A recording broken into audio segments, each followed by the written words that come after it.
Yeah, I can do action pose here.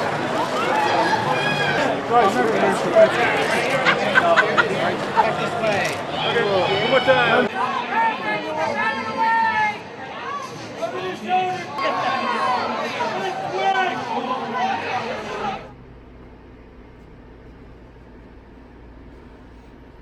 Are you sure this is supposed to be a birdhouse? We've come a long, long way. I'm not afraid any longer. We've come a long, long way. Our love is getting stronger. We've come a long, long way, and the future's looking brighter. We've come a long, long way. Our love is so much tighter. You know, there's one thing I've always wanted to do that I've never had a chance to do in Southern California. That's go to Comicon, because I understand they have really elaborate costumes, and it's supposed to be such an amazing event. So I just kind of decided, hey, we're going to Comicon today, so we're on our way to San Diego right now, and let's look at the costumes. God, that is the most awesome Boba Fett.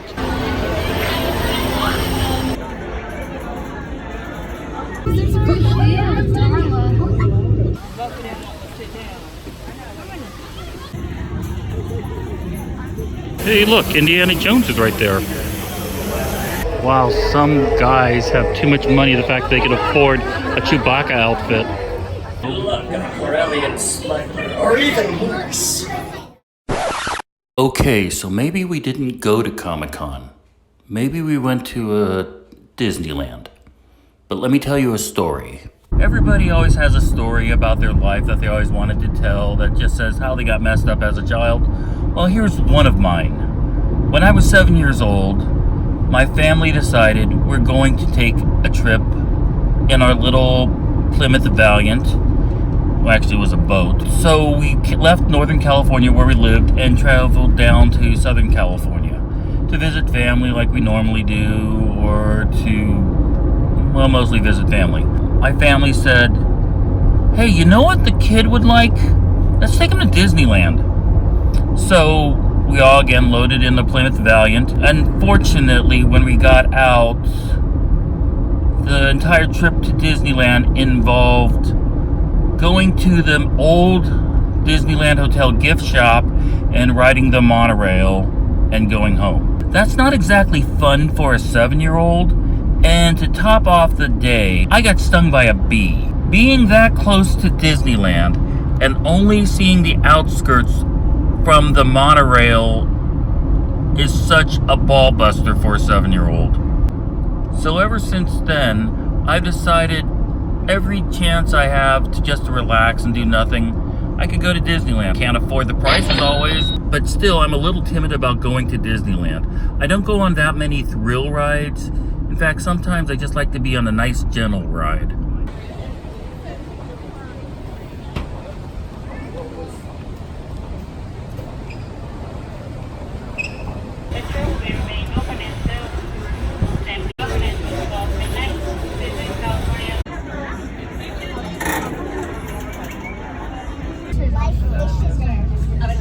There are fish in there.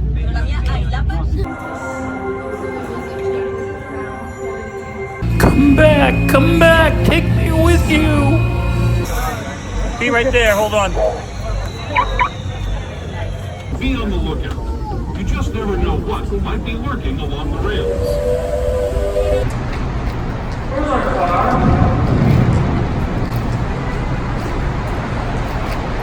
A couple months ago, I talked about the calendar of an actor, meaning what time of the year it is and what happens. Well, I also said I was going to alert you when the TV season starts filming, and it's time. So let me go over how you should be prepared for the upcoming TV season. I have some tips that even the most seasoned veterans might not know. And again, these are not all the tips, these are just some of them, the ones that I use. And these are just my opinions, they're not necessarily anybody else's, but I hope they could help. Remember, a specific episode can take 2 months from the inception of filming to get it ready for air. Because of sound effects, editing, visual effects. Well, that's a little technical, but let's just get to what the actor needs to do to prep and hopefully find a job. The first tip I recommend, go on the internet. Go on to Google and type something that says the Fall TV Grid season. This has the 5 major television broadcast network on them and lists what TV shows is color-coded. The red writing on here are the new shows. The darkened ones are the returning shows. Study each show. I'm not joking. Study every show except for like Dancing with the Stars or Monday Night Football or Sunday Night Football. Make sure you know the names of them. Start IMDb'ing them. Find out who the cast is. Find out where it's filming. Find out everything you can about it, and most specifically, the casting director. Each casting director is going to be the target of your interest. They're the ones that you're going to be sending photos and images to say, hey, I would like to be on your show. Please remember me if you're auditioning. One thing I will say about these shows here is half of them do not film in LA. If you're in New York, I would say maybe 5 or 6 of them film there. Some of them film in Chicago. And the CW. CW has Batwoman, Supergirl, Black Lightning, Arrow, Flash, Riverdale, Nancy Drew, Supernatural. All of these film in Canada. There's hardly ever a time when they film here in the United States. So if you ever wanted to work on any of these shows, make sure you have a valid passport and it's up to date. Otherwise, you're not going to work on these shows. For the returning veteran actors, you have to remember, do I have a relationship with this casting director? Do I know the pet peeves of this casting director? Is this a friend of a friend? Where are they located? Again, you're finding out as much information about the show as possible. You have to ask yourself, is it new or is it returning? If the show is returning, make sure you have the knowledge of at least 2 episodes of what happens on that show. So in case during the audition somebody says, hey, you're doing it with Peter and you're doing it with Leslie. Oh, and let's just say Peter is a short person. You don't want to be auditioning like that, because that means you don't know anything about the show. The preferable episodes that you should see are 1, the pilot, the first episode that they've ever made, and 2, probably the most recent episode. By watching these shows, you can see sometimes there is a certain location on where they film. Sometimes there's a certain pattern or rhythm that they like all the actors to speak in. Aaron Sorkin is one of the most prolific directors, producers of our time. He likes a rhythm when you're talking very fast, and just so you could be able to have a rapport with the person you're talking with, you have to make sure that the repartee is there, otherwise you're not sure if you could be able to get the part. You can notice that in TV shows like The Newsroom or West Wing or Sports Night. They all speak with a rhythm and almost very fast. It's even like that in his movies. The next step is something that I'm not a very huge fan of, but it's what Hollywood is based on. Branding. It's basically saying, oh, here, you're that guy. You can be a nephew, or you could be the best friend of the hero, or you can be the villain or such. You have to be able to figure out what kind of character you realistically are. The bottom line about casting is you will not be able to work on every show. That's just matter of fact. And this helps you determine for yourself what you think you can play. For example, if you are very, very fair-skinned, pasty almost, don't expect to work on Hawaii Five-0. Of course, if you're Pacific Islander, don't expect to work on Game of Thrones. I mean, there are exceptions, of course, but don't expect a role to be written around who you are as an actor, especially if you're just beginning. You always wanted to be on the new MacGyver show, for example. Oh, they can write a role for an tall Asian guy, blah, blah, blah, who knows how to save MacGyver's life in every... No. They already have the story written, and now they're looking for the person to fit it. Now, let's go back to this list. You have an idea of who you are, what kind of roles you can play. From this thing, ask yourself realistically, what kind of show would use the kind of brand I am? Pick out 5. These are your target shows. Next step, photos. We discussed in an earlier episode about headshots. Well, at least once a year, you should add some new professionally done photos. You should ask yourself from your old photos, do I look anything like this? If the answer is no, you need new headshots. You change your hairstyle or hair color.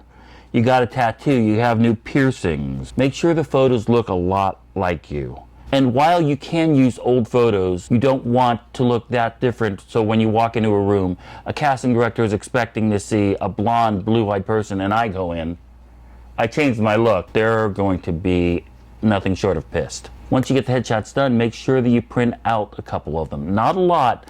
I would recommend 25 of them. They go for about $1 each. 99% of the industry now is electronic. Sometimes casting directors just like to lay out headshots and going, okay, this person here, this person here, this person here, and they just like to stare and think, I can see them, I can't see them. You can't really do that on a screen. So that's why some old school people, and it's very legitimate, can just look at a headshot and say, okay, blah, blah, blah, then turn over, look at the resume, blah, blah, blah. Yeah, only get about 25 printouts of any one headshot, and that will probably suffice for a whole year. Once you have your photos and headshots retouched and made pretty, you're going to want to get on websites. Not a personal website. You can, but this has nothing to do with that. There are casting websites such as Actors Access, Casting Frontier, LA Casting, which is also known as Casting Networks. Those are pretty much the big three that casting people realistically go to. There are actually a lot of other websites that say they cast, but most of them are hacks. Most of them are trying to get your money. Casting websites such as Actors Access, Casting Frontier, and Casting Network / LA Casting are the realistic, legitimate ones. They're the ones that majority of these work with. Actors Access is mostly TV shows, movies. Casting Networks and LA Casting are mostly commercials. Casting Frontier is a combination of both. They're just not as high profile normally. And when you get to these websites online, you're going to want to get an account. There are free accounts on all of these, but they limit you on the number of headshots you can post. Your resume you can update once every blue moon. The more you pay, the more you can post about yourself. And the more you post about yourself, the better the chances you are going to get cast. Most of these websites are about $5 to $7, under $10 a month each. That doesn't sound much. You are going to find out that they add up fast. You're on 5 of the website, that's $50 around a month. That can become a lot of money really fast. Use your best judgment. 85% of the casting websites out there are cons. Another thing about these websites is make sure the photos are still looking like you. Make sure your resume is up to date. And there's normally a special section on there that has special abilities. I'm an archer, I can shoot an arrow. Great, that means a casting director who's looking for somebody to appear on the TV show Arrow, they're going to have you come in. Maybe. There's everything from unicycle riding, cooking, being an EMT, everything that you can imagine. And sometimes there's classifications of beginner, novice, advanced, professional. You need to signify how much experience you have with each one of them. And if it's changed over the last year, have you taken classes so that you're a better EMT than you were before? The casting directors want to know that. So make sure that each one of your websites is up to date. Unions. Make sure that all your union dues are paid. Or if you have chosen to go FICOR or non-union. Make sure you go onto the SAG-AFTRA website and all your information is the same. It's going to be kind of similar to the casting websites because there is a place to tell SAG what you're doing in case that somebody of a casting nature wants to go on the SAG website and find out more about actors. That does occasionally happen, so I'd advise you to keep all your information on the SAG website up to date. Also, there's been a lot of changes lately to the SAG-AFTRA website, which are kind of cool. They are started using direct deposit instead of sending you 2-cent checks. Representation and agents. The average actor probably talks to the agents maybe a couple times a year, sends them a Christmas card, maybe stops off at their office to bring them Starbucks or something like that, but there's not a lot of conversation normally.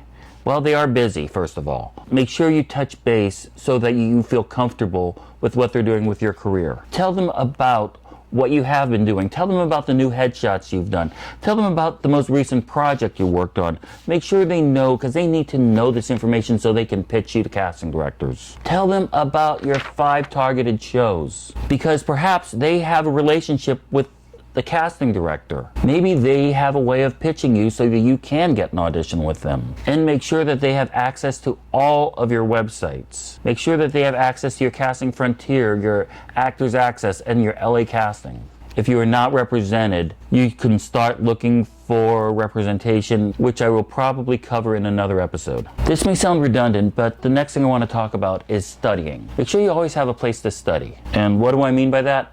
Acting classes. You can say that you took an acting class in college. That will not get you a role, most likely, on a TV show or a movie. 90% of the viable actors in this industry, the ones that are really working every day, have somebody they can study with in case they have a difficult scene which they can't get through. Essentially, almost all actors in New York and LA, and growing in Louisiana, Atlanta, New Mexico, they all are finding people to study with. About 20-something years ago, I worked on a small independent TV show called Just Shoot Me. Okay, it was big. But it starred David Spade, Laura San Giacomo, Wendy Malick, George Segal, and Enrico Colantoni. I became friends with Rico, kind of, and he always would tell me about the importance of acting. This was a guy who was starring in a sitcom, and then he went on to Veronica Mars, and then he went on to a ton of movies, he went on to a ton of TV shows, and I know for a fact he is still studying to this day, just because he wants to know that he feels comfortable with the role. He wants to get into the role and do realistic. Make sure that 1, you have somebody you can study with. 2, if you don't, ask friends, ask your representation. Do not go on the internet and see who has a sale, because those are mostly hacks. But ask acting friends, ask anybody by word of mouth. Those are so much more reliable than seeing that Groupon has 2 classes for $5. And once you started studying, or you know you have somebody you can study with, make sure you mark that on your resume. A lot of people forget to post that. Clothes or costumes. Do you have the right clothes to audition with? Well, men, you normally just can wear jeans or slacks with a button-down shirt. Make sure it's very simple. Make sure it's not flashy. Women, you could normally wear a blouse or a dress or a skirt and pants. Nothing significant unless that's what your character calls for. But then you get to the extreme clothes. Let's just say I wanted to be a baseball player. I could throw on a baseball jersey and go to the audition and look like a baseball player and do my lines. If I wanted to be a blue-collar worker, I can get a hard hat and a denim shirt and pure muscular and buffed and just go to the audition and do my lines. If the costume makes you feel more like that character, I'm all in favor of it. However, I am not saying, hey, I'm a mermaid, I should wear a tail. No. Make sure you have a wide variety of clothes should you need it. It's obvious that I'm Asian, so I can be considered a doctor. Doctor's coat right here. Or because I'm Asian, I need a kimono. Yes, I have a kimono. I even have a monk robe. Yeah, a monk robe. So if you get typecast as a doctor, make sure you have lots of jackets or scrubs. If you get typecast as a lawyer, make sure you have lots of suits, business outfits. It just depends on what kind of character your brand is, as we discussed earlier. And for the love of God, don't pay a lot for it. You can buy them at old clothing companies, or they can be marked down or something, because these are costumes. I don't see myself wearing the monk costume in my everyday life, so please don't spend a lot on them. In terms of auditioning, there's one thing that is becoming more of a norm than before, and that's self-taping. Self-taping is when you put a camera, much like this one in front of me, and you do a scene with or without a partner, and you send that as your audition to the casting director. Casting directors are finding it a lot easier than bringing in 30, 40 people to read the same lines over and over again. They can just take a look at you going, yeah, no, yeah. That simple. So to be able to do a good self-tape, you just need a couple things. 1, camera. This is my iPhone. There's a camera program, a very good camera on here. like most of the iPhones. Use the camera and film horizontally, film wide, and make sure that it encompasses you like this frame does, and you read your scene to do the audition. The next thing you're going to need, backdrop. It's just a sheet and some metal awning right here that the sheet drapes on. It pulls the person away from the back. This is filming in my apartment, and we have a lot of junk back there, and it can be distracting. Thirdly, key light, also known as fill light. These are just these square lights that I have right here. I just have 2 of them, but they are square, they have a fluorescent bulb in them, and they have foil behind it, and they expand the light outward so that it's in front of me. I was told just about a month ago for a video audition, always keep the camera light in front of you so it shows off your face. That's one of the problems that casting directors have about actors when they do self-tapes. Always make sure the camera's in front of you, otherwise you cast weird shadows and they can't tell who you are. If you need like the lighting, the backdrop, they do not sell for very much on eBay. You can get them for about $35, $40 for a simple setup, which is 1 light and the backdrop. That's not bad. Considering the ones that they use on movie sets are probably so that's a pretty good price just to have a floodlight and a backdrop. That's all you need, and of course the camera. One final tip that I wanted to talk to you about is postcards. This is becoming a controversial thing because a lot of casting directors don't like postcards. A lot of agents don't like postcards, yet some casting directors and agents swear by them. It's just because they are using pieces of paper over and over again, and sometimes the casting director just rolls their eyes at it, considering how many trees are probably being killed for this. The idea of a postcard is it has information on the front, it has information on the back of where to contact, most recent photos, some new information on what they're working on, etc. I've seen a casting director have a stack of postcards in their hand, about yay thick, and literally they're going over the postcard like this, over a garbage can.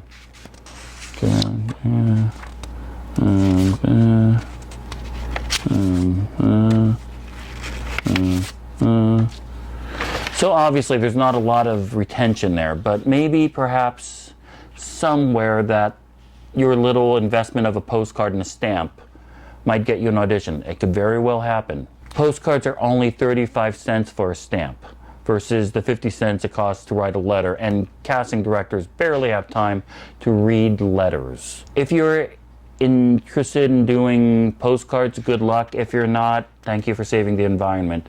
There hasn't been an effective method of emailing postcards yet, but if that happens, I'll let you know. Anyway, I hope this information has helped you with where you're going with your career. Like I said, the TV season is about to begin, so good luck to you guys. Again, break a leg. And that's all for this episode.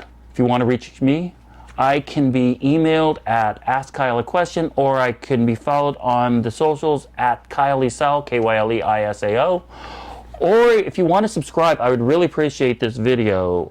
There's a subscribe button someplace floating around my body. I don't know where. Please feel free to share, and please feel free to laugh, because some of these things are boring, like today's episode wasn't the most exciting. However, I felt like it gave some pertinent information that is very necessary. Thank you guys for paying attention. Thank you guys for watching. And next week, we'll be back. And from Hollywood, that's a wrap.